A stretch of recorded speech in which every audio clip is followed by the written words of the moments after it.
every week schedule at some points. We're lazy. Okay, I've got everything recording. We've got a Zoom recording and, ironically, my Zoom H4 and my Zoom L12. So I don't understand why everything's named Zoom on the recording side. Welcome, everybody. It's No Driving Gloves. We've got Sean and Derek this evening with us, and we're going to have a repeat guest. Rarely do we have repeat guests on No Driving Gloves, but because of what's going on in the world and a little bit of lack of just general car talk and that, Sean actually invited Tony Whatley to rejoin us of 365 Driven, public speaker, author. I have his book cover behind me and his 365 Driven logo. He released the book SideHustle Millionaire. Excellent book on trying to inspire you to do a side hustle, with a lot of interesting aspects to the book that I never really thought of until I read the book. And then I was listening to a side hustle podcast the other day, and I was going, wait a second, what's being preached here is a little bit different than what Tony said. And I go, I think Tony's a little bit more right. So welcome, Tony. Glad to have you back. Hey, thanks, John, for the welcome. And Sean and Derek, good to hang out with you guys on this evening and just talk some cars and business, two things I have a lot of passion for. We're going to dig in and we're going to have a lot of fun. And hell, I might even learn something along the way, which I've already learned one thing today. So if I learn something else, that's got to go. So it's got to be good stuff, right? Well, maybe we need to wait till midnight so you can get that new learning in on the next day. That way, we could just talk that long. It's the bonus learning tonight. That's awesome. I need as much of that as I can possibly get. Extra credit for Sean. There you go. Well, I know the last time we had Tony on, the host, it was Will, Derek, and me.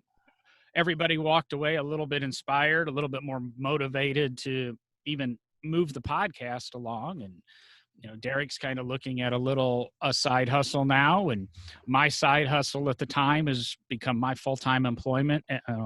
I think we talked to Tony late November 2018, and I left my principal job in January of 2019 and kind of just dove headfirst in. And everybody who knows Sean and my circle of friends just thinks he plays all the time in that, but he's been hustling his ass off for the last couple of years. I got that today, actually. I got up I did wake up at 9:45 today, but I was up until 3. and I was working while I was up, and I literally, the first thing I did is walk in to get a cup of coffee because my lovely wife is nice enough to have coffee there waiting when I get up because she gets up before me. So I posted because the coffee machine was making some weird noises, so I had to post a video of that, as you do. And then a really good friend of mine who I've known for like my entire life chimes in, and he's like, "Oh, I see you're waking up at the crack of 11."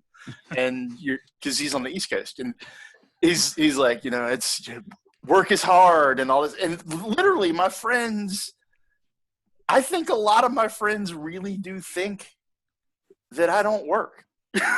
And it couldn't be further from the truth. Like, I love what I do, and I'm very fortunate to get to do the stuff that I do because it all revolves around the vehicular passion that I have. But, I think we work more because we love what we do. If I'm wrong, correct me, but I swear I don't stop. I don't stop. It's just, and you seem to be the same way, Tony. You just love what you're doing, so you keep digging. Yeah, I'm usually working 12 to 16 hours a day building the things that I'm building, and it's something I enjoy. It's not, that's what they say about entrepreneurship. We'll work 100 hours a week to avoid working 40 for somebody else. Absolutely. And it's true. It's because we have a lot of passion or purpose behind what we're doing. And honestly, time flies by. Like, the days go by pretty quick when you're doing something that you enjoy. You kind of get immersed into it. And then you're like, holy shit, it's 3 a.m., like you said. And then I think I should go to sleep. You probably could have worked all night, but you're like, it's probably a bad idea. Let me just go back to sleep. I read a book on it was a book on Edison. I think it was that where Edison literally would like go days without sleeping and showering and eating and but he was so consumed and focused on the stuff that he was doing that he was all in. And that's kind of where you have to be, I think, if you ever want to truly build your own thing, or at least not necessarily. It doesn't even have to be your own thing. If you want to succeed with whatever you're doing, you've got to be all in. You just have to. And if you're not, you're doing the wrong thing. The problem is if you don't go all in, then you're going to get passed up by somebody who does go all in doing the same thing. And that's what most people take for granted. They just think that they can take days off, slack off, do less work, do less quality. And then they wonder why they're not getting the results of the people that they admire. And it's because those people are running circles around them. And I'm not trying to be an advocate for the hustle and grind 24/7, because I did that early in my life. And it's a bunch of BS, because it just wears you out and you start to become mentally foggy. You start to lose your health.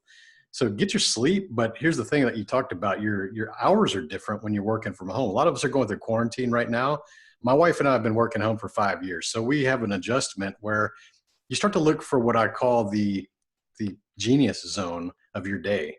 Like, what part of the day is your brain literally on fire, where it can do analytical or creative work or things that you need, that you have your full brain capacity. And for me, I'm a morning person. So between 5 a.m. till about noon, that's the perfect part of the day. I can do creative work or build something or just be anything with numbers. And then I start to fade out around 2 o'clock. And sometimes I go grab a nap, because I find that if I can go take a 30-minute nap, I can actually come back recharged and only sacrifice 30 minutes, where I can just really just drag it out for 3 hours without a nap. And I'm just not really being productive. And you know, how does you read something and you look back and you go, I don't even remember what I just read. Yep. So you got to think about these kind of things, and don't be guilted into things like from your normal job. Like, oh, if you go take a nap in the middle of the day, you're being lazy. Like, that's something your old boss would tell you. But you know what? There's companies like Google and all these other companies that figured out if they can give their employees a 30-minute nap, they get a lot more productivity for the next few hours for the rest of the day. So use those to your advantage. So you're 3 a.m. to 9 a.m. Maybe you're very productive at night. Maybe you're a night owl. My wife is that way. No, I'm 9 to 3, man. I'm not 9 p.m. to 3 a.m. is where my sweet spot is. Yeah, so you guard that time. Like, that's important. Totally. And it's really cool, because like my wife is the early bird. So she goes to bed around 9:30, 10 o'clock. And then I bang stuff out like all night long. I come in and get stuff done. And I did learn something. I found out about this about a week ago. I don't know whether you guys have heard of this or not. I tried it. It freaking works. It's called a coffee nap. Literally drink a cup of coffee and take a 20-minute nap. And that's about how long evidently it takes the coffee to open up all your receptors and all that stuff that it does in order to give you that awake kick. And then when you wake up from that 20-minute nap, not only are you refreshed from the nap, the coffee is there. Dude, I woke up the other day. I have not been that wired since I was 12. But I wasn't like jittery wired. I was like, let's get stuff done. Like, I was literally sitting down in front of the PC going, I'm going to knock this Shopify crap out of the park, and then I'm going to work on accounting, and I don't care about either of those things. But yeah, you got to find what keeps you going. I have heard of that. I've probably done that, not purposely, but I have seen, and I've seen, I guess, these graphics that you see on the internet talking about taking that coffee before you get a nap. Caffeine doesn't bother me anyways. I can probably go take a nap after an hour of drinking your coffee, but I do understand, like, sometimes you wake up groggy, and that's usually because you oversleep on your nap. If you go over 45 minutes, usually you wake up and you just want to go back to sleep. Yeah, there's a certain sleep things. I heard a story years ago, and I've lived by it ever since. I make sure when I go to bed at night, I'm going to sleep in 3-hour increments. If I'm going to go to bed at 2 a.m. and get up at 5, I'm good. But if I'm going to go to bed at 2 a.m. and get up at 6, I'm going to stay up till 3. Things like that. It's something that somebody told me that the Rangers or the Green Beret or somebody do, and you sleep on the 3s because that's a sleep cycle. So I've always slept on 3 hours or 6 hours. And for the longest time, I've done 6 hours. I'll admit, with this quarantine thing, I've probably scooted it up to 9 because I like to get up really early, but my fiance, with some of her medical stuff and that, it's hard for her to get sleep. So if I get up and she's asleep, I either have to tiptoe around the house and go outside with the iPad and do some work and have a cigar at 6 in the morning, or just sleep in a little bit late and stay up a little bit later, because I can slip into bed and not wake her up. But when I start getting up and the dogs start hopping around and barking and running around, that's it for her. So that's why I'm sleeping. Okay, so I got to go back. I got to go back and ask Tony and Sean something, and John, you can pitch in too, because Tony, you were mentioning, you were looking for your, you and your wife talked about the genius zone, your time when you're really in your prime. I'm curious, because I find with myself, obviously as a historian, I do a lot of writing, but I'm also a car guy and the conservation end of my world and my life is hands-on. I'm working on a car, I'm working on an engine, I'm working on something. I find that I have different times of day when I'm better at different things. Mm-hmm. So like there's times where, all I want to do is I want to be working on something. I want to be building something, and I don't really care about sitting down and writing something. And then there's times where my brain is going so fast about, writing some, either writing about an exhibit I'm working on at work, or, writing something for, some historical article I'm doing or whatever. But I'm just curious if you guys both find that in your kind of careers, Tony, you specifically, have you found that there's different kind of genius times or genius zones for you? Yeah, absolutely. I think that physical labor, things like that, where you're working with your hands and you're kind of just zone out doing that kind of stuff, it's less analytical, but you're still in a creative flow. I'll tell you that, yeah, when you're writing books or writing anything that's creating something with your mind, that's the kind of what I call the zone of genius. Anything else could be a physical time.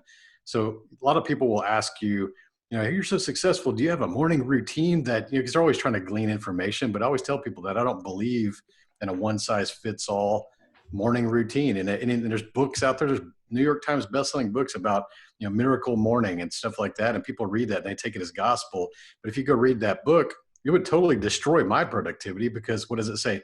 Get up early, meditate, eat healthy, exercise, and all this stuff's in the morning. And no, dude, I get up, go get my coffee, then I commute to my office here and I sit down and I do my creative work. I write copy, I create more ads, I build some webs, I do any kind of graphic design, I'm writing the next book, all that's in the morning. So if I were to get up and waste 3 hours exercising and meditating, I would lose that productivity. So the way I think about it is when I start to fade mentally and I don't want to be in that creative zone like you're talking about, that's when I go exercise.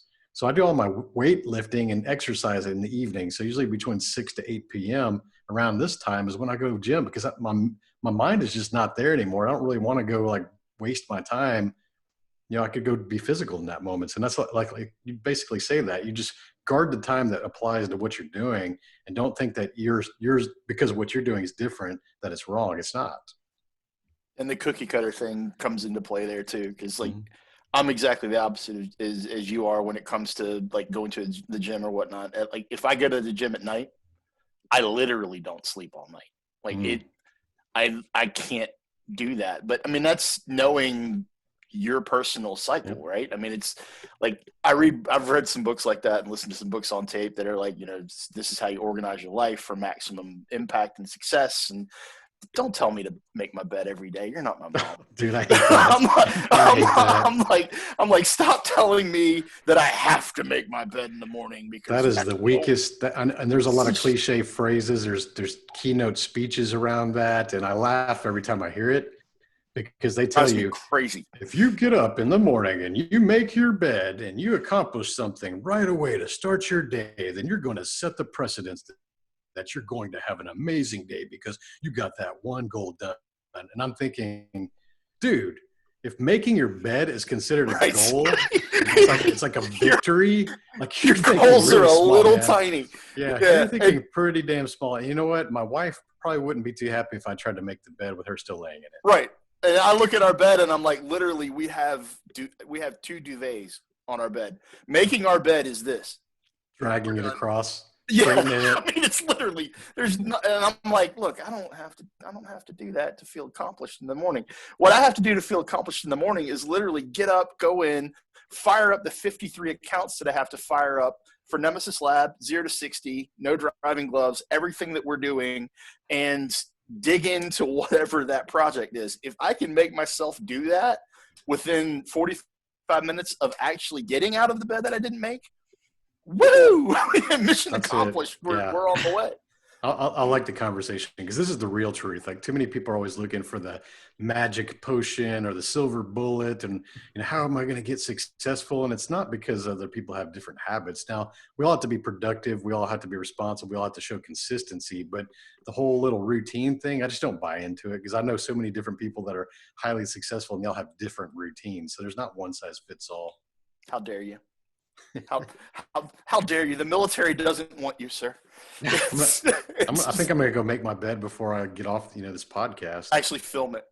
Please stream that, please. Sean inspired me to make my bed before I go to sleep. It's less productive in the morning, but if I can make the bed right before I get in it, I accomplish something at the end of the day. You accomplish it and then you tear it down.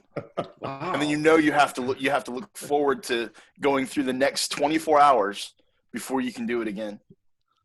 There's a meme for the. You savor the bed making I for think, the end of the day. I think this is going to become part of Tony's talks. Oh, it's awesome. I was going to say, Make your bed right before you get in. I see a meme tomorrow morning about making his.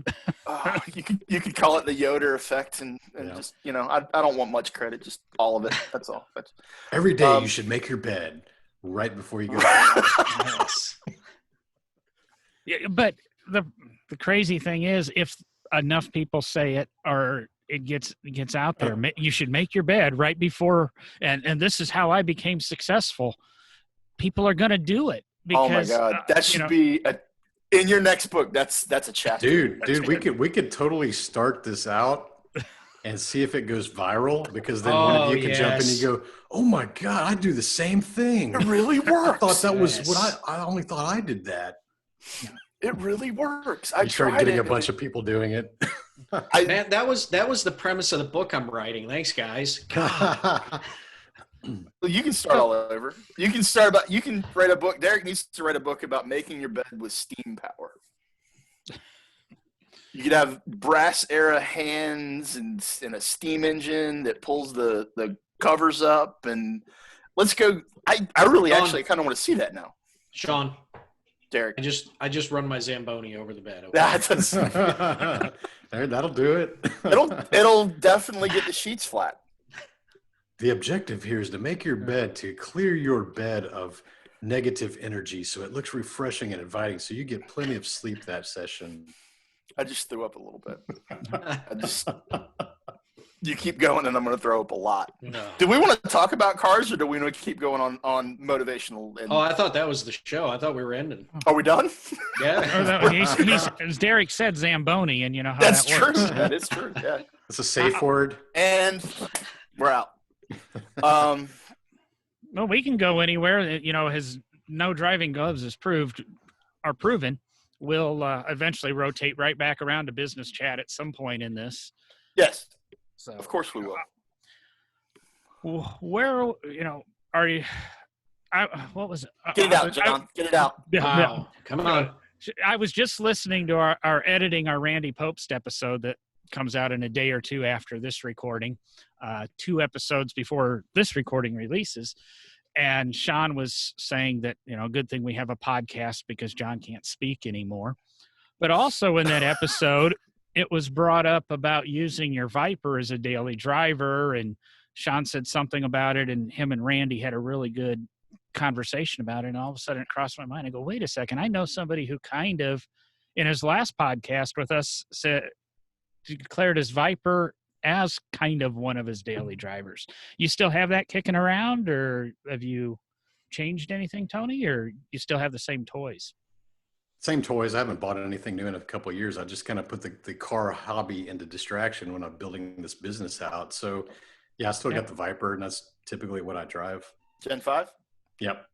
Yeah. I mean, that's, as soon as the Gen 5 came out, I was fortunate enough to be working with SRT when the Gen 5 came out, and got to travel all over the country showing that car off when it first came out. And that is the first Viper that is, unless you're a masochist. Yeah. That is the first Viper that you can daily drive. I've got a Gen 3 and a Gen 5. And Gen 3 is a kit car. I mean, it just is. It's a hyper kit car. It's absolutely amazing for what it is. But the Gen 5, you could actually enjoy driving that on a daily basis. You can have an adult conversation in the Gen 5. It's like it doesn't ride like a covered wagon. Right. Tony has pictures Whoa. What's wrong with riding like a covered wagon now? Come on, Tony. When you do that, you die of dysentery. Coronavirus. Come on. Coronatary. There you go. As we said in the last episode too, Tony's got pictures of him driving that Gen 5 in the snow. So I mean, he does use it. He does use it as a car, and a little bit more than most Viper owners do. How much can you get in there, like from the grocery store? That's one thing we never did with any of the fleet cars that we had. We never took the shop. You can fill that hatch pretty well if you're willing to fill it up to the glass. And that's like my wife and I'll take road trips, and we'll just stuff that thing, because we'll be gone for a week or two sometimes, and that's a lot of luggage for a woman. So we just pack it all the way up to the top of the window, so you can't see out the back window, but you don't really see much out that window anyways. When you're in the car, you just use your side mirrors, just like when you're racing. Nothing can keep up with you anyways. It really doesn't matter. And then Tony just puts his duffel bag on his lap. So right. There you go. You just throw it in the back. Oh, never mind. That's my space. The rest is hers. Yeah. That's awesome. So sticking with the car theme, one of the things that I wanted to dig in a little bit with you tonight is where we're at right now. Either, we can keep it as a U.S. based question, or we can go global with this, or we can do both. With the world on lockdown the way it's been, and with supply chains being interrupted all over the place, I just wanted to pick your brain and get your thoughts on what you think is going to be the new normal in the auto industry when we start coming out of the other side of this thing. Do you think we're just going to open back up and woohoo, or are we going to open back up and I think it's going to be a really slow roll. I think there's going to be a lot of pain involved in this. I think I could be completely wrong, and your finger's on the pulse of that more than mine is, for sure. I just teach people. I'm driver monkey. I teach people how to drive fast.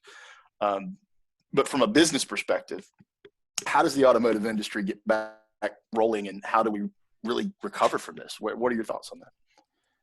I would say that definitely there's going to be some smaller business, or maybe some that were underfunded that got steamrolled by that Zamboni, and they're going to just fold up, and we're just going to see that happening. You're going to start to see, from a consumer perspective, you're going to start to see a lot of shop equipment going up for sale, like really cheap. You're going to have opportunities to maybe even buy into a shop or take it over right now. So as an entrepreneur that's positioned properly, this might be your best opportunity to actually get into the business, because some of the market share has died off. So yeah, as unfortunate as that sounds, these are the times when businesses really start to create distance and put laps on their competitors and take over market share.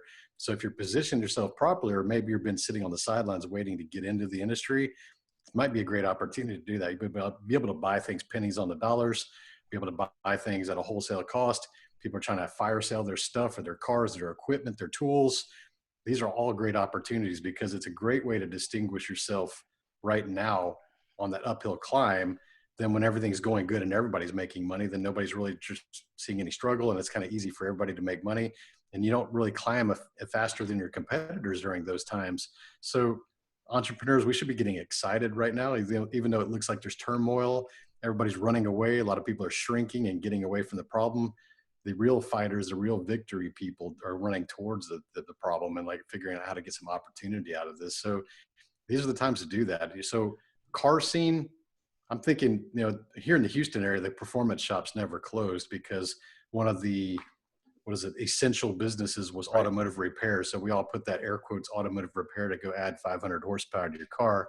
And so those guys have just been working right now.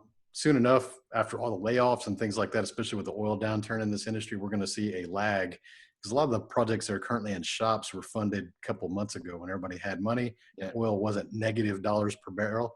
So when you understand that, the Houston demographic and a lot of areas in this country, your toy money kind of dries up when they get laid off. And it's a pipeline business. As you know, a lot of these businesses are working 2 or 3 months behind on their backlog. So when those people are done with those projects, there's not going to be a lot of new ones coming in.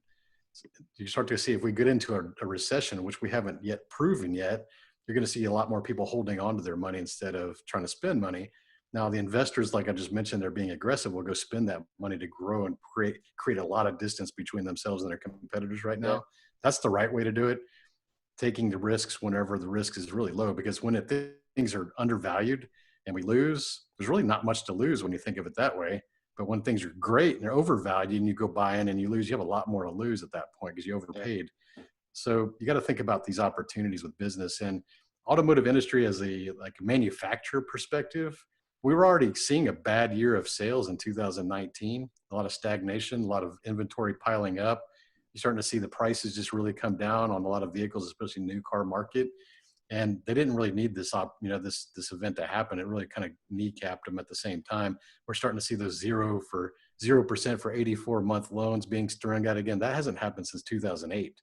And when that happened last time, I bought a CTS-V Cadillac. Were there 84s back in 2008? It was 72 for 0 for 72 in 2008. And I bought maybe 3 new cars that year because it was a great opportunity to go run somebody else's, leverage their credit and not my own.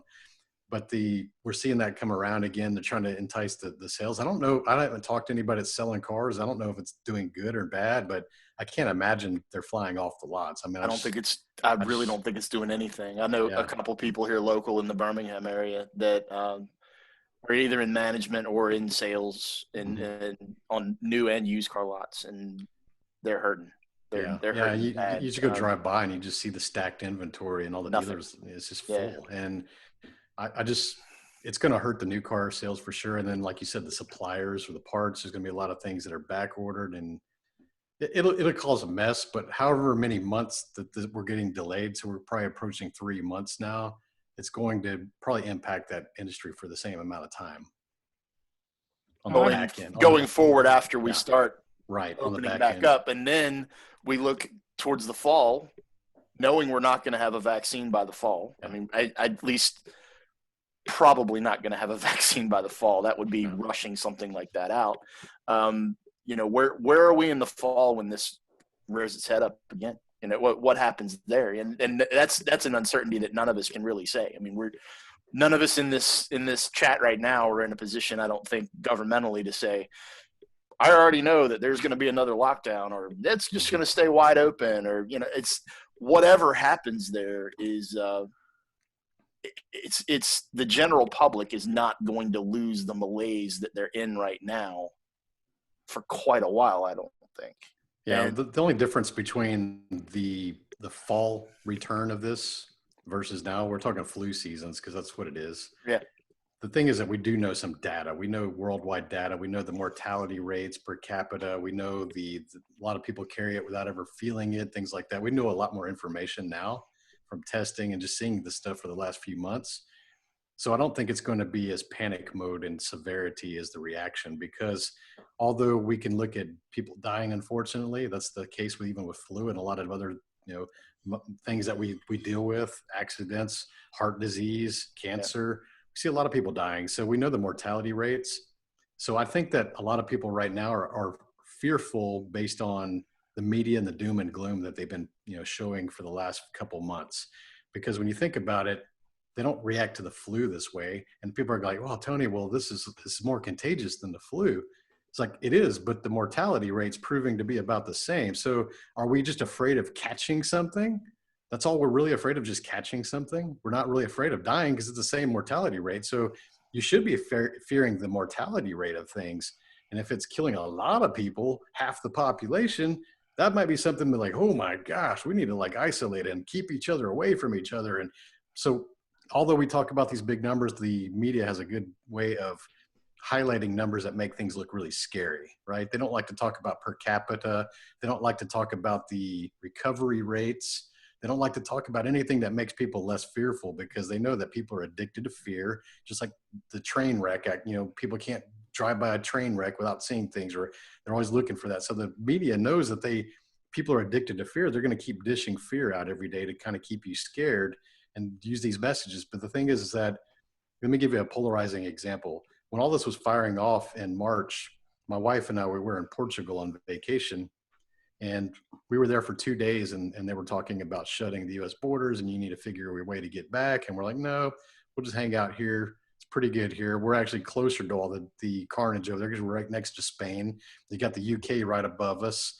A lot more cases of coronavirus around at that point in March. And watching the news there versus the news back in the United States was completely different. They just reported things like calmly, and they said, okay, here's where it is. Here's how some precautions. Wash your hands. We're going to just do some social distancing, take some precautions, maybe wear a mask if you wish. And everybody there was calm and just chill. So you could actually go to the grocery store and they had toilet paper. I was going to ask. There was no lines. People treated themselves politely. They just kind of gave each other a little bit more space.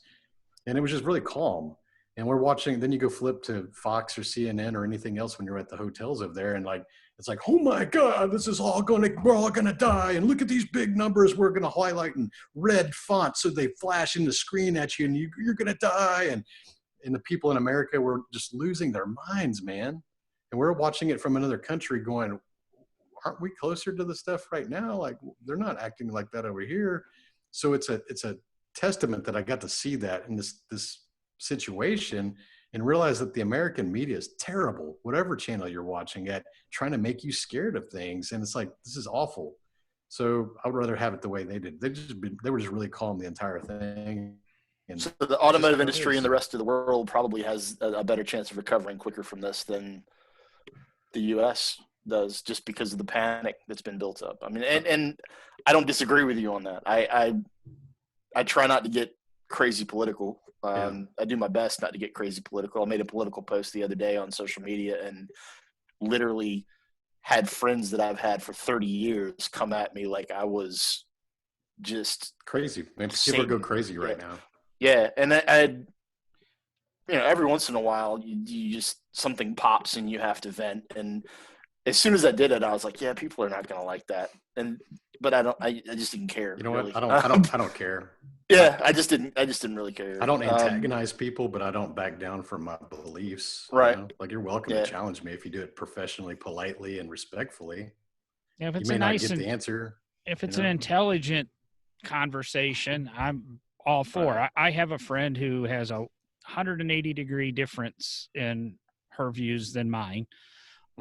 And we have I'm one of the few people she'll have a conversation with on social media because she knows my stuff's researched and it's thought out, and I know her stuff is, and it makes a very nice conversation. And then you can watch all the stragglers jump in and argue with each one of us on this. And, we've tried to keep, the virus is obviously a big thing right now, and especially we're recording this at the very end of April. So there's a big up in arms. Do we reopen? Do we stay shut? Do we do things like this?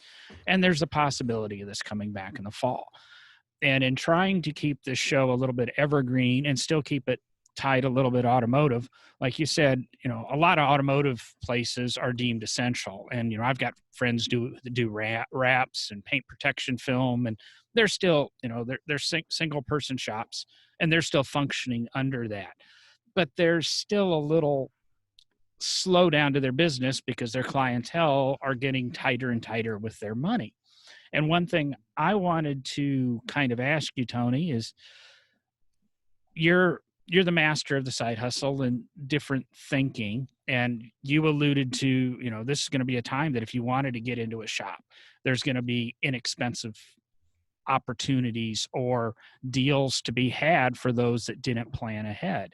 Matter of fact, I had a conversation with a close friend of mine probably mid-March or something, and he was saying to me, he goes, I almost bought a bar in January, and can you see what would happen if I would have spent my money on a bar? I would have been in huge trouble. I said, yeah, but it's a good thing you didn't, because right now you need to go buy a bar. And he looked at me like I was nuts. And I said, you're going to be able to buy an established bar that has clientele, that's closed, that everybody's going to be clamoring to go back to because they didn't plan or they weren't properly set. And I think I made a post today about that business-wise when Ford announced they were pulling out of the Rivian electric vehicle company today because of whatever they said. And my response is, I think they realized when Amazon got involved, they were going to be back burner company, and Amazon was going to get taken care of before Ford, or Ford was financing research for Amazon in this. So they wanted out. And some of the restaurants are doing that. I'm seeing restaurants close and people are upset they're closing, but they're the big national change, and they're closing and using COVID as an excuse to get out of their leases.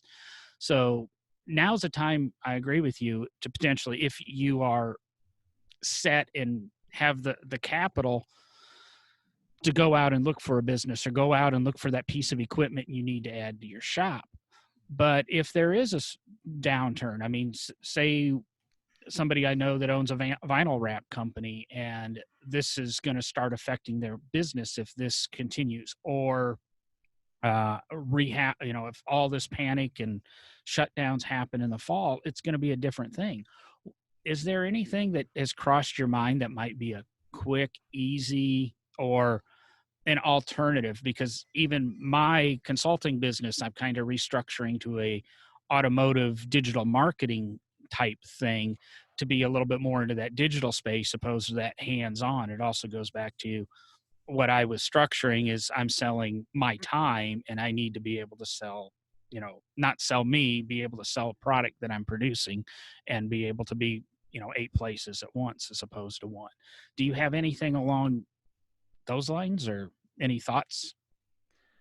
I think the automotive industry as a whole, especially the performance side, really didn't have a huge hit because a lot of people are out there working on their cars right now, building stuff, they're ordering things. I know that online parts sales have been going through the roof for the friends that own those kind of businesses right now. And so maybe you want to position your business to be more virtual, more online sales based, because when people are unemployed, I've built an entire car when I was unemployed.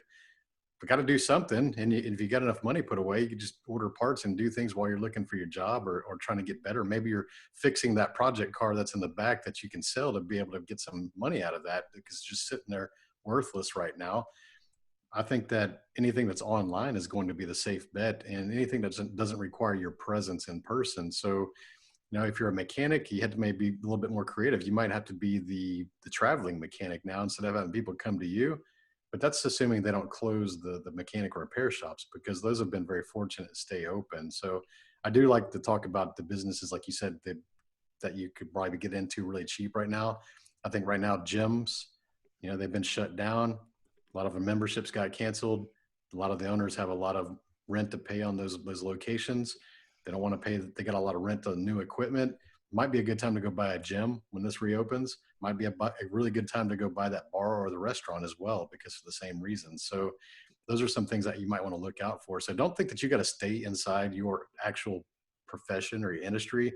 That's really limited thinking. And I think a lot of companies go bankrupt and they go out of business because of the ego of the owner, because they say, oh, this is all we do. This is all we do. And they start using these convenient excuses why, the government's keeping me from working. Well, no, the government's keeping that business model from operating, but you can be creative and pivot and adapt to do something differently at the same time. So, for example, I've got one client's oil field services. Oil field's kind of drying up right now. So what are we doing? We're pivoting and doing things different with his equipment, doing some more construction stuff. Maybe he's hauling things for different companies and being a logistics brand companies. He's got trucks and flatbeds to go do that kind of stuff. So look around at your resources, the team that you have. What are the unique talents and abilities that you might be able to monetize in a different industry or different vertical, and understand that that's the potential. If you want to be a true entrepreneur, you got to be willing to adapt and have some level of flexibility, and not use your ego and go, well, this is all I do. This is all I do. And this is all I've ever done for 20 years. Like you've got a lot of talents, a lot of skills, a lot of experience. You need to apply those and keep your eyes open. Yeah, you just pop something in my head. If you own a car lot, a used car lot in particular, and you're moving nothing right now, the pivot move that just popped in my head is literally, especially if it's a personal lot, it's not a Mercedes lot or an Audi lot or whatever, and you have a bunch of 2014 and newer cars on your lot.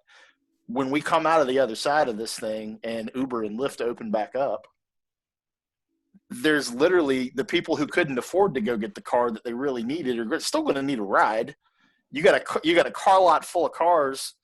Find 20 people and put 20 people in those cars and go out and start your own Uber taxi lot. I mean, I've driven Uber a little bit. It's freaking lucrative, man. I mean, it is actually if you hit it at the right time, you can make $40-$50 an hour running Uber. And that, I mean, $40-$50 an hour is not a bad wage when you're just driving around in your own car. No, that's $100,000 a year if you did it full time. Not bad.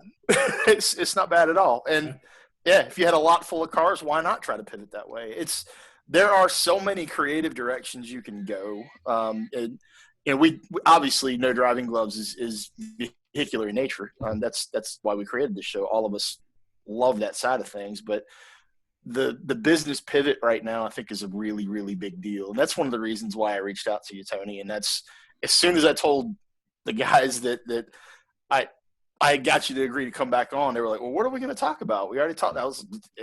John was like, business. I mean, he's like, we're going to have a No Driving Gloves business show. And this is exactly why we brought you on, is just to get people thinking in a different way. Because I know that there are a lot of people out there right now that are sitting on a body shop. They're sitting on a hot rod shop. They're sitting on, some hot rod shops. Some hot rod shops are killing it right now. Like you said, there's still plenty of people out there that are going to finish their project. There's still plenty of people out there that have positioned themselves to where they can ride out the next year, 2 years, 3 years, 5 years, and they're just fine. But there are a lot of people out there that are also sitting on that used car lot that literally they're like, this is my entire life. I don't know what the hell I'm going to do. And the other side of that is, a consulting business. How would you do that? How would you set up a consulting business and approach the mom and pop body shop, car lot, to approach them and basically say, these are some opportunities that you have if you feel the need to pivot and find alternate sources of income with what you do? Like, how would you approach that from a consulting standpoint, or would you do that? I think when things become desperate or when things become more challenging, what people value the most is the pain in the ass factor. Like, what are the things that you would normally not do because you thought you were too good to do that, or these a lot of egos, a lot of things that happen, like delivering cars or picking up cars from your customer's doorstep. Yeah. You might, like, some of these shop owners be like, oh, bring it to me. But if you were the shop that would be willing to go get your flatbed and go pick it up for them, fix it and bring it back, that's a little bit of a pain in the ass factor that they may actually appreciate, and that might get you the gig. See? So there's a lot of these little things that involve customer service or feedback or support that a lot of people have taken for granted because the economy was really good and they were making money and they didn't have to, air quotes, settle for doing that because nobody else was doing it. Well, you got to be creative now. Like, what are you going to do to differentiate yourself, to make yourself have a level of quality that other people aren't willing to do? Maybe that's daily updates. Like, you know what? I'm going to build this car for you. And every day I'm going to take 5 photos or a real quick video of what we did today. And I'm going to send that to you every day. We're going to keep you very updated, and communication channel is going to be there for you. How's that? And I'm like, wow, that's great, because they know that most shops, your car kind of just goes there and it kind of goes in this black hole. And you always have to ask them, like, how's the car going? What's going on with the car? Has anything done to it? Weeks go by, kind of gets backburnered. Well, maybe this is the time for the shop owners to go, you know what, we need to do a better job of doing that and, like, be vocal about that. And that's why we're better. Yeah. Instead of you driving by and you see your car sitting in the same spot that it sat in when you dropped it off. Yeah. That's right. Yeah, absolutely. So many different things that we can do to up our game and like you said, Tony, differentiate ourselves coming out of the other side of this and position ourselves to actually, I never want to say really that you want to take advantage of the situation like this, but that's kind of what you're doing. I mean, if you're positioned properly to come out the other side of it and provide things that everybody is going to need, or at least a lot of people want, and still have the ability to get.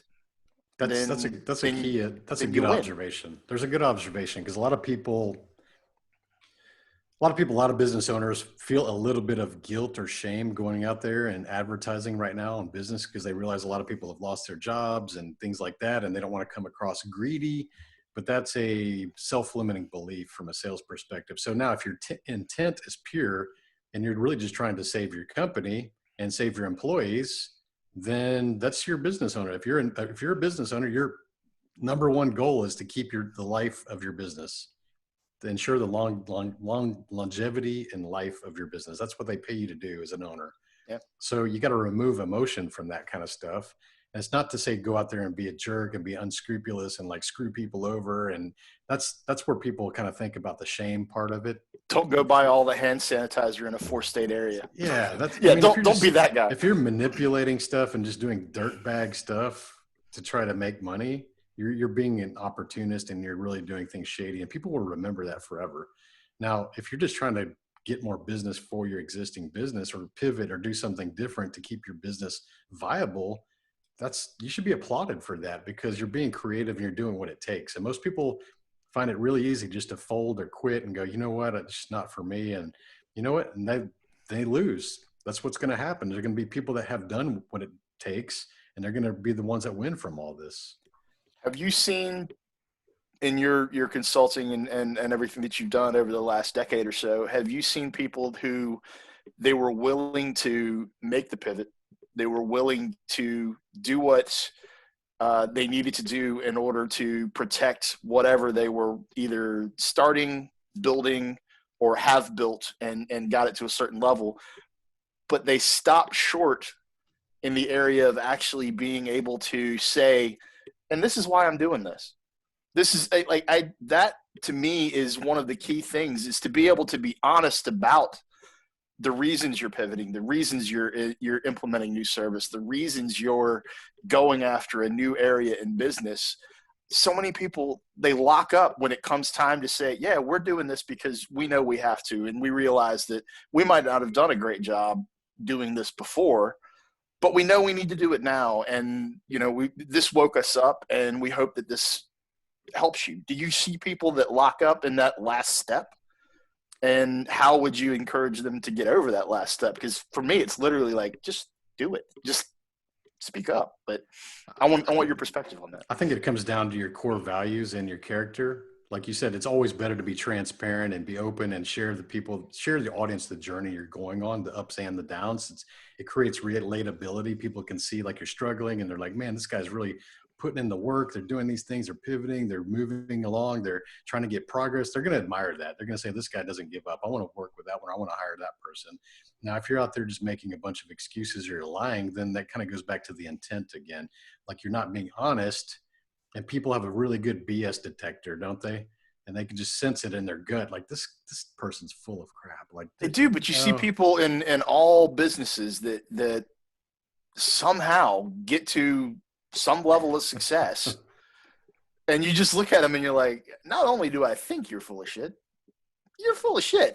And just, that blows my mind. I would rather deal, like you said, with the person who is just as genuine as they can be, even if it's genuine about a mistake or the way you have been doing things. Or from my personal standpoint here over the last month or so, it's literally, I have 3 clients that are waiting on product, and every other day I am calling my supply chain going, are you open yet? Nope. Any plans? Where you at? And I'm calling these people, and I'm literally like, this is where we're at. This is what's going on. I'm doing everything I can. We're looking for alternative sources. We have found a couple of alternative sources for certain things. And it's just being able to have that genuine conversation, I think, with clients it's key, but it's also really hard for some folks to do. And I've never been able to figure out why. So the difference there is on the back end of these things. You talked about people who create some kind of a perceived success that maybe people kind of have a BS detector about. And we've seen a lot of examples of that in any kind of industry. But here's the thing. When things turn negative for those people, whenever those people fall, man, they fall really hard, and people like kick them all the way down, don't they? But if someone was actually genuine and they have a bad time or a bad year, people show up to support them. That's where the benefit actually comes in. Yeah, that makes sense. Totally makes sense. I wanted to kind of, we've been picking Tony's brain here a lot, and I appreciate you openly answering a lot of these questions, Tony, because this is stuff that you get paid lots of money and paid well to help people with. And, we've spent 45 minutes now, 50 minutes now, wherever we're at. discussing some of these business ideas and that, and some of them are great. And I want to allude a little bit to, we're very non-car on this episode, but it's trying to teach people to be a little bit proactive and things, like I said earlier, but a little bit about your Facebook groups and a little bit about your subscription model or your business consulting a little bit. I want you to promote you, just in case any of our listeners want to figure out some advice. I know some of our listeners are already subscribers to, it's 365 driven on Facebook. You, a matter of fact, had a meme very early on in this, and you're very big that you're not into these accessories, motivational posters and pretty, the mountain range, and I'm going to excellence, and this is great, and la, la, la. Your memes and that are really direct and to the point, and sometimes a little bit cruel, but you had one that was a big impact on me, and I consult for a local DJ a little bit on his podcast and give him some advice. And I threw one out at him that was just in general conversation. And he goes, we're going to talk about that tomorrow morning on the show because you're right. And the meme you had put up, or the saying that you'd put up, is that everything that we're complaining about in this lockdown, in this virus, we're just complaining about not having our first world privileges, or, everything we're complaining about are first world problems. And never clicked in my head. But it's true. I'm upset because I can't go out to a restaurant and eat. I can't go to Perry's Steakhouse and have a, $17 pork chop on Friday afternoon, for lunch. Did you have to bring up the pork chop? I mean, come on, man. That's Exactly. cruel. That's cruel, man. See, you know exactly what I'm saying. It's the best pork chop. I'm complaining because I can't go to the movies. But if I was in, name third world country here, Nigeria, I would be, I'm not complaining because I have to walk to go to the fields to pick my corn to make, dinner tonight. That's my norm. So I really like some of that stuff and some of the motivational things that you put out there. And the group does a great job of helping each other out. There's some questions get put up there, and, you get not everything I'm sure that's posted you agree with, but it gets some very intelligent dialogue. There's not a lot of, like Sean said earlier, the political arguing back and forth. I'm sure, a lot of the members of your groups we're all of the same mindset when it comes down to it. And that helps with it. But they're very productive pages, even on the free level. And I said to you just before the show, I was upset, or, I really thought about joining one of your paid tiers as initial subscriber, and you made reference to I could probably still do that. And do you want to tell us a little bit about your concept behind 365 Driven, and what the free pages can do, and even what your books about, and explain a little bit about who you are? This is your introduction at the end of the show, but I want to give you an opportunity to maybe promote your business. Self-promote. Yeah. Self-promo mode, hat on. Yeah. So I guess for context of the automotive listeners out there that may not be familiar with my name, I was the co-founder of ls1tech.com. So very, very, very big General Motors performance community, 300,000 members, actually the busiest General Motors website on the internet, even to this day. Built that in 2001, sold it in 2007 for a couple million, and basically just started doing different businesses in the vertical automotive space, automotive wheels.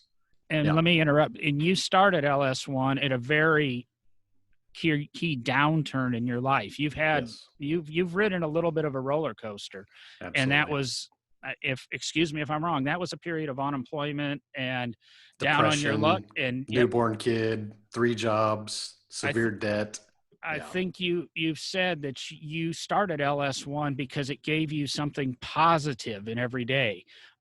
We joked, I can't remember, it was early on in the show or before the show, about making your bed every morning, and a little small thing. But that was your one positive in every day. It's something you look forward to, whether it was to see how many new subscribers you had or what the posts were, or even if I guess you were going to learn something. But you don't have to be on top of the world. You don't have to have $300,000 to invest in a business. You just have to have a little idea and figure out how it starts. Yeah, it's Correct? actually never been easier to start a business. It was a lot harder back then because we had to code the website and create all the graphics and do all these different things. It's a lot easier now. 2001 was really, yeah, that was a low point for me, 2000, 2001. And the business was an escape for me. It was the one sign of hope that I can maybe pull out of it and have some escapism and enjoy talking about cars with some friends online. And then it grew and it grew and it grew. But so I'm a community builder. I built that. Then I built performancetrucks.net. We grew that one to 260,000 members. Did another one for a customer that grew to 100,000 members. So I'm very good at building communities. And I think a lot of times people just do things incorrectly. For me, I'm a servant leader. I like to engage and be a participant within my communities. It's not egocentric. I don't want to ever sit at the top of the mountain and go, this is all because of me, and I'm super awesome, and you guys are all here because of me, and I'm just major. Like, that's the celebrity type mindset that most people carry that just don't really serve them well in an actual community. You can have fans like that, but you'll never have a strong community, and I'd rather have a strong community. I try to make the people within my community become friends by having events around the country in Los Angeles and Chicago and the East Coast, New Jersey and Florida and Houston, and get people off their keyboards and come out there and actually meet each other, make handshakes and race each other, talk a little smack, and then they go back as friends. And I knew if I could do that, I was going to have a big website that I was going to have all these micro communities around the world eventually. And that's what it grew into. So the other passion I have outside of cars is entrepreneurship. So I said, you know what, I'm going to take these same principles of leadership and scaling and building companies, and I'm going to go out there and do this thing for the entrepreneurship. So I built this online community, 365 Driven, and with the intent of teaching people confidence, certainty, and entrepreneur business skills. And that's what the book Side Hustle Millionaire that you talked about earlier is, how to take the ideas in your head and how to make those into your actual business. It's a great business book for someone that wants to start their first business, or someone that I would say in the first seven figures. If you get to 1 million revenue, probably that's a good book if you're in that 0 to 1 million revenue range. Beyond that, yeah, you probably need some more advanced coaching and things like that, the one-on-one coaching programs perhaps. But 365 Driven my goal is to have over 1 million members in that group. And that's because I had over 500,000 combined in my other group. So I'm very competitive against myself. It's like, why not double that? I'll hit 1 million. I'll hit it with certainty. I know I'll hit 1 million plus in that because I know how to grow these things. And it's just a matter of time. I'm aggressively patient is what I call it. So I'm very aggressive with my actions, but I'm very patient for the results. Most people are impatient. They don't get the results, so they quit too soon. I know that I can outwork people and outlast people. So that's my advantage. And it's a matter of time. Like these downturns, things that happen like this, that's a matter of just outlasting people again, right? So be aggressive in these kind of downturns and look for those opportunities and plan for these downturns, because they happen about every decade. So here we are in the middle of one. You might want to start planning for that next one to come around in 10 years from now and position yourself properly to take advantage of it then. So that's 365 Driven Society is a group I started just really as a support group for entrepreneurs to really help each other. If anyone's interested in seeing that, go to 365driven.com. You'll find links to all that. And I made it really affordable too. I'm not trying to go like, this is 1997 for, or you get these speakers up there on the stage and trying to sell you for $2,000 all the time. It becomes cliche. I said, I want to make this really easy for people. The number in my name is 365 Driven. So it's going to cost $365. And some people charge that. I charge more than that per hour for the coaching I do. Okay.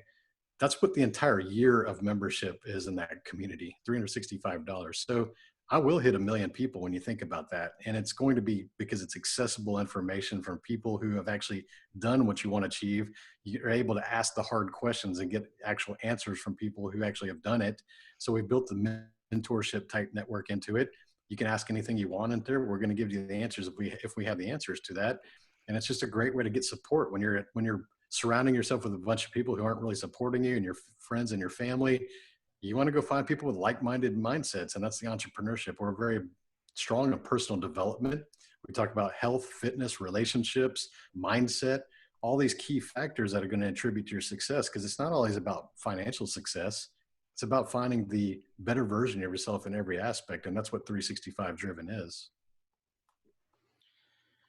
I say it's been a great group. I think I've been a member of the free page from, I want to say 1,000, 1,200 members, and I don't know where you're at now. And it's grown and grown. And you just had that milestone of 10,000 followers on Instagram, which you've done all through really organic growth. You know, I don't see ads for you popping up. I don't see, pushes or whatever social media site. And you've always been very accessible. When people comment, you at least go back and acknowledge with a thumbs up or a smiley face or a laugh. So you're in there every day, and and you're very. So you're very helpful, because obviously you said you charge more than $365 an hour, and you've given us an hour of your time really for free. And I encouraged you to plug your business. I don't think you really wanted to. It's Derek sat over here in the corner very quiet. Is that because we just keep over talking you, Derek, or are you just sitting there gathering information? Ask Tony something? Oh, I always gather. I asked him the first question about his, creative time, his genius time, all that. So, hey, come on, give me a little credit here, John. Hey, Derek, make your bed, man. Make your bed. That's absolutely. Actually, you know what? I'm gonna go. No, Are you getting ready? Are you getting ready to go to bed? I'm getting ready to go to bed. Make your bed. Have a cup of coffee, go to bed. Yeah, exactly. No, I mean, I'm listening. I think even a year ago, whenever it was, we had Tony on. I think I even admitted then, a business mindset is something I've never had a great aptitude for. I don't know why. I can work on stuff. I'm creative, all that. So I've been listening, just like I did the last time Tony was on.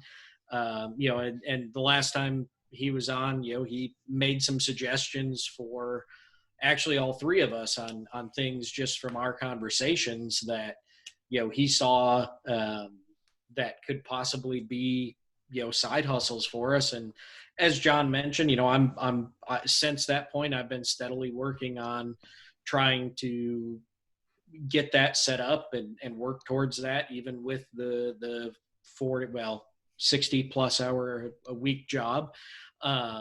Museums aren't as easy as I think people think they are sometimes. But I mean, I'm listening and, thinking about everything that Tony says. And, as John said, I follow him on social media, kind of keep up with what he's putting out there and try to think that through and do all that. So that's what I've really been doing. And obviously, John, we all know that we talk about it on every episode I'm on. My internet sucks, and you guys usually are over talking me, just because by the time I actually get words out and then it gets over the internet, it's, we're 5 minutes into the conversations. We probably should go to you raise your hand. Hey, I'm gonna yeah, I'll send up a flare. Give us the signals. The Team America signal. Yeah, you see, the problem is it takes me a half hour to get the steam engines actually warmed up to get the steam signals going to, start that at 7:30 next time. Well, I got to make my bed first. Oh, well, we're giving you way too many things to do. Yeah, it's getting cloudy. Oh, it's awesome. Well, but I appreciate Tony being on. He's always got, he's always got great insights, great things to talk about. And I mean, like I say, business aptitude is probably one of my lower skill levels. So I'm probably not as good in the conversation here as somebody like Sean or John. But when we talk about cars or history, things like that, I'm trying to build my business aptitude. Yeah. Me too. Me too. To bring it back, it's an ongoing thing. Yeah, bring it back to cars a little bit. You said you're writing another book, Tony, and what's on the horizon? What's next for you? You're writing another book. You're developing another business. Can you release any of that? Do you have any, or you have an automotive goal in the future? Or I want to say, I thought I saw you make kind of a negative post about cars the other day because it seems you're so focused on the next thing, and you've pushed cars to the back burner a little bit for a while, and every now and then we have to do that. I've done it in my career. I think Sean's done it in his career. Derek might have done it in his career, but So yeah, I love cars. That was a big part of my life for most of my life, even since I was a child. And in 2015, when I left the oil industry and I decided I was going to go focus on building things full time and get into the companies and really try to make more impact in the world rather than just doing things for myself, I had to be willing to sacrifice something I truly love to go be focused 100% on the things that I'm doing now. So for me, that was cars, and that was tough because you go from someone that's buying 3 brand new cars every single year and racing every weekend and spending a lot of money and a lot of time and a lot of distractions. Love doing it. But the thing is, the truth was it was a big distraction for what I had in mind. So I was willing to put that thing for the side and go focus on something and build something that I really need to have what I'm working on now with the 365 driven. So that's the things I teach people is like, you got to be willing to trade good for great. Most people get to a good point in their life. They got a good income, good friends, good job, good house, but they want great, but they're not willing to sacrifice good to go get great. And that's what gets in your way. Like good is what gets in the way of greatness. So I had to go be able to take a step backwards and actually scale back my life momentarily for a couple of years to go focus on what I did, because the first 2 years I wasn't charging anybody. I was lining up my processes and systems, proving results, helping people for free. I helped 22 people start their first company in 2018, didn't charge them a dime.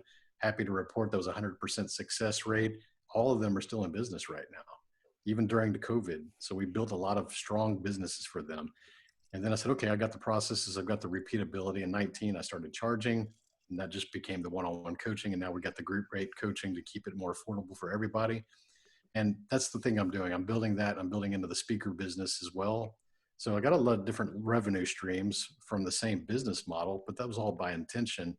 But you got to be patient for that kind of stuff. You have to be willing to go do that stuff for free for 1 or 2 years before you can monetize that.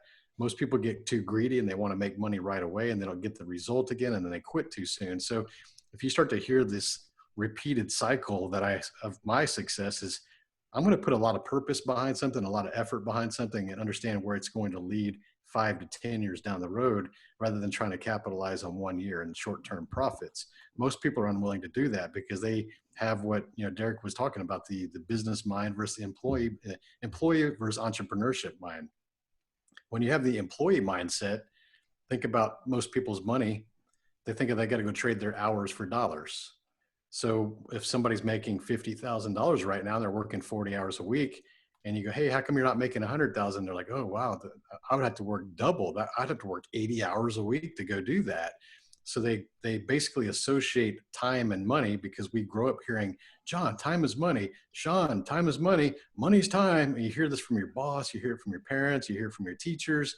And that is a self-limiting belief that keeps you stuck into the employee mindset circle that you don't even have awareness of.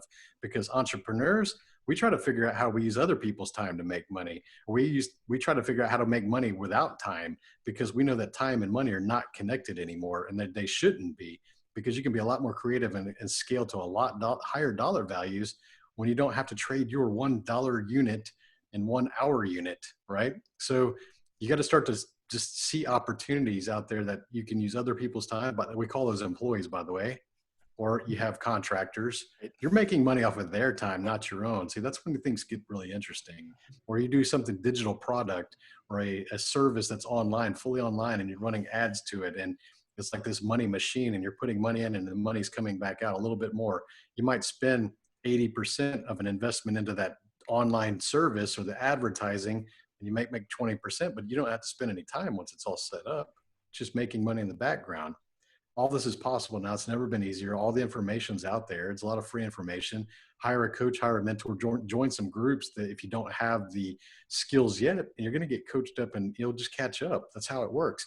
If you want quicker results, hire people that have done what you want to achieve, and you're going to get results faster. Or you could just go, hey, I'm self-made and see you in 10 years, because you're probably going to be in the exact same situation. So we can shortcut any process nowadays. It's a lot easier if you get the money. If you don't have the money, you hope they have time.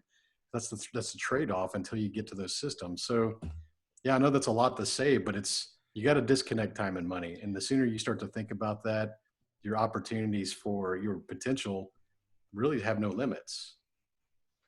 It's a very valid statement. It's something I've always had, an entrepreneur mind. My father was an entrepreneur for many, many, many years until he finally retired, 30, 35 years. I have to sit here and do the math. My grandfather, his dad, was a hourly guy, worked in accounts payable for a major tractor manufacturer. And, they eventually got sold, and, he took an early retirement, and it worked out for him, but he never understood. And as I even looked at various business opportunities over the years, he was always, why are you wasting your time? You need to, you need that hourly. Do you want to take that risk?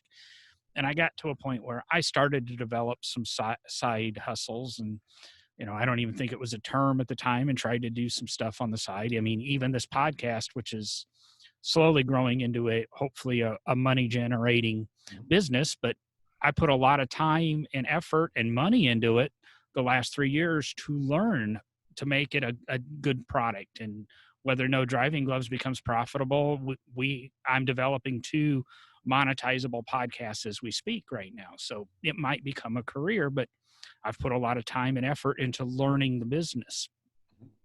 And what my biggest holdup for the longest time is I was a slave to debt.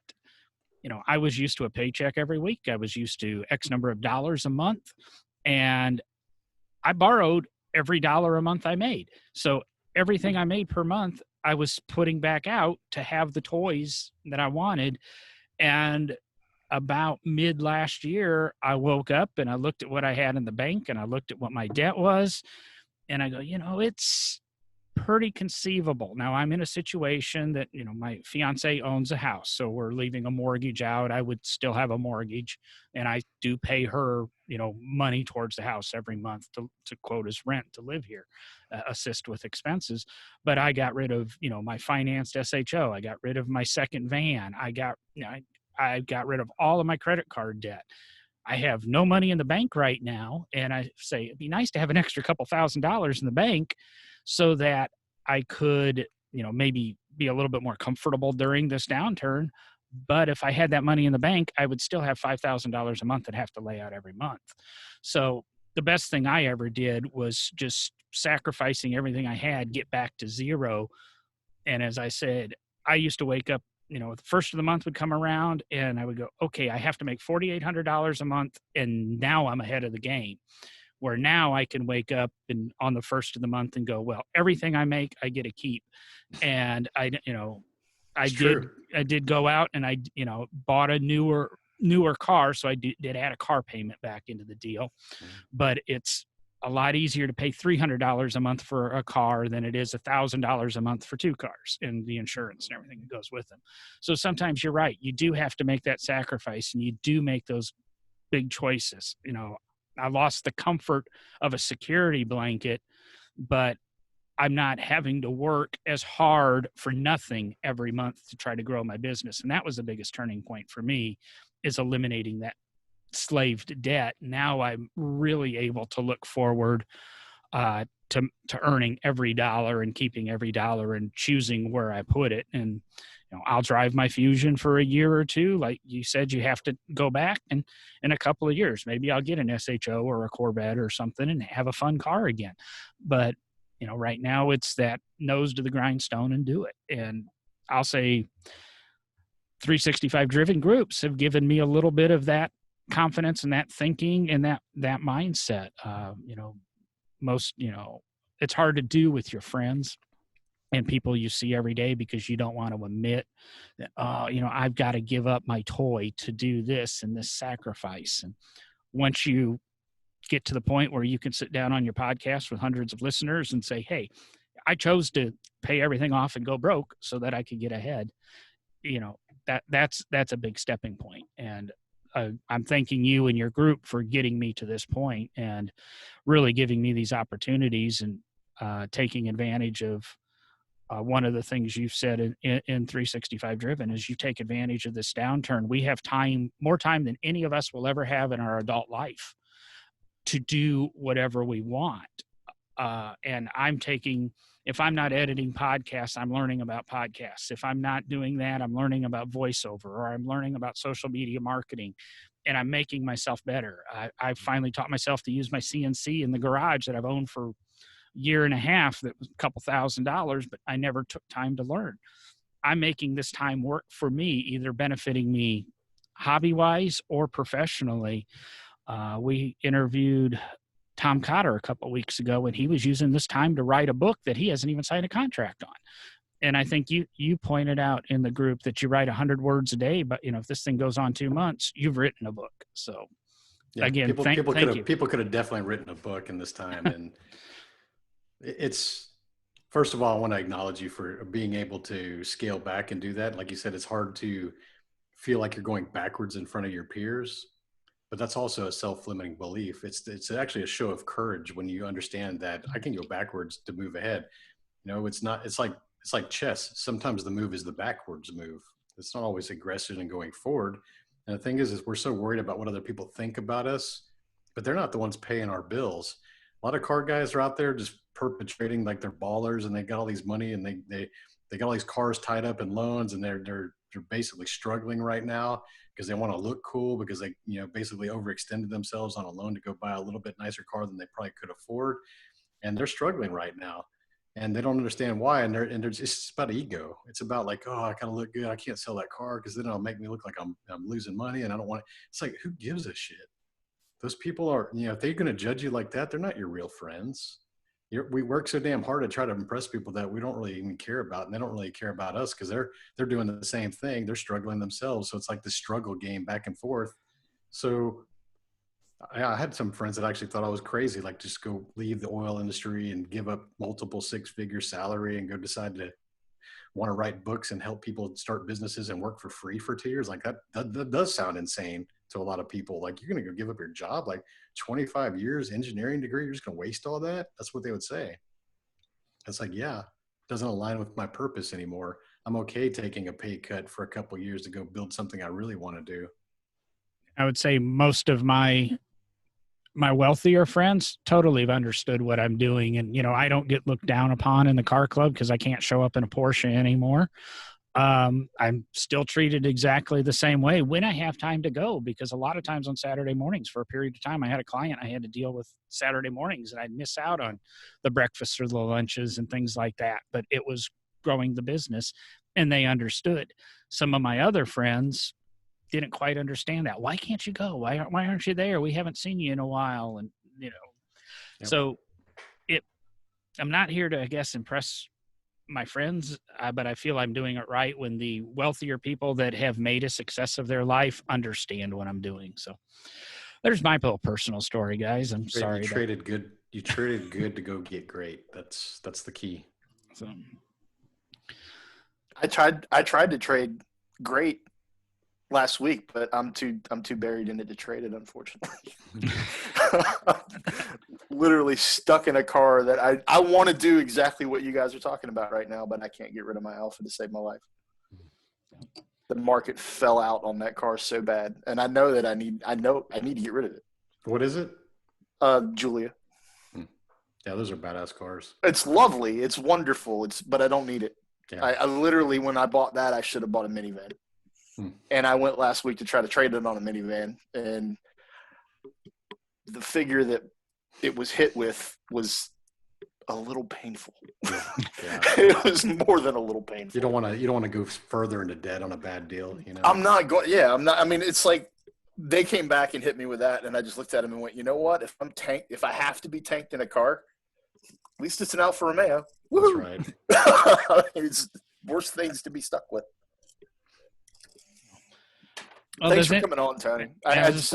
It really, like John said, I do follow along on the 365 Driven page, and definitely want to join the group. I'm definitely going to figure out how to join the group here in the next 2 or 3 weeks.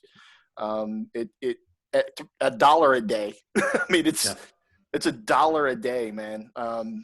It's definitely worth getting involved in a group of people who have the mindset to help you through the struggles of being an entrepreneur and figuring out how and when you need to pivot, and just all the questions that come along with growing your own thing, whatever your own thing may be. I'm launching a business right in the middle of this COVID stuff. John's launching a business. Derek is doing his thing with the growing a side hustle, as well as maintaining what he maintains at his day job, which can't be easy right now, Derek. So more power to you, brother. It's cool to have you on, and it's cool to get your insight into what's going on out there in the world. And I just appreciate your time, man. Yeah, I appreciate hanging out with you guys and having the conversation. It's always fun to do these things. Yep, I'll be doing the same thing Sean does. I'll probably have to wait for one client to send me a check to send you a check. But like I said, I really wanted to do it the first time around, and then it slipped my mind, and I thought I was out. But I'm going to go back and do that. And just to let our listeners know, Tony didn't pay us to be on the show. We don't get any affiliate money. We're doing this, and we're speaking honestly of what we've gained from his free services. We'll probably have him back on again in a year and tell you what we gained from his pay services, because he's just a nice guy, and he's out there, and he's not as intimidating. And, he's there, and he's in front. He's not, you don't see a lot of boosted posts from Tony like you do a lot of the other business people. He's just all organic growth, and he seems up and honest. Doing it correctly. So doing it correctly. Like Sean said, thank you for coming back on the show. I'm sorry we didn't talk a lot of cars. I do appreciate all the advice you gave us and our listeners. I'm going to say your show's going to be positioned very well, because in 2 days we release a show where we interview Randy Popst.